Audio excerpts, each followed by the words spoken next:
সাপ্তাহিক ছুটির দিনে সকাল থেকে জমজমাট রাজধানীর কাঁচা বাজার।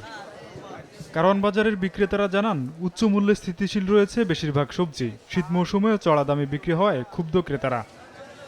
দাম বৃদ্ধির কারণ ব্যাখ্যায় চাহিদার বিপরীতে সরবরাহ কমে যাওয়াকে দায়ী করছেন বিক্রেতারা। তারা জানান, সপ্তাহের ব্যবধানে ৫ টাকা কমে দেশি পেঁয়াজ বিক্রি হচ্ছে ৪০ টাকায়। সিজন অনুযায়ী দাম কমার কথা, ওই অনুযায়ী এখন বর্তমানে অনেক পরিমাণে দাম বেশি। গত বছরে এই সময় কফি কিনছে 10 টাকা 15 টাকা, এবারটা কফি কিনতেছে সেই কফি 60 টাকা। বাজার করতে দেখলাম যে বাজারের সাথে আমার আয়ের কোনো মিল নাই। কৃষক পর্যায় থেকে ভোক্তা পর্যায়ে মাঝখানের যে গ্যাপ, সেটা তো আমার মনে হয় এখানে মনিটরিং খুব জরুরি। এদিকে ডিমের ডজন ১১০ টাকায় স্থিতিশীল থাকলেও সপ্তাহ ব্যবধানে কেজিতে ২০ টাকা বেড়ে ব্রয়লার বিক্রি হচ্ছে ১৮০ টাকায়। ঊর্ধ্বমুখী মাছের বাজারও।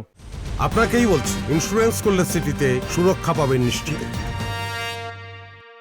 সব মুরগির দাম বাড়তে এই সপ্তাহে কেজিতে প্রায় 15-20 টাকার মতো। খামারের মনে করে মালের কাইসেস, ইলিশ মাছ, নদীর মাছ, এটা আকাশ ছোঁয়া।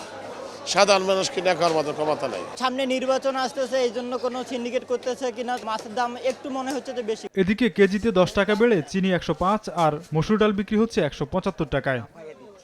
তোফাজ্জল হোসাইন, সময় সংবাদ, ঢাকা।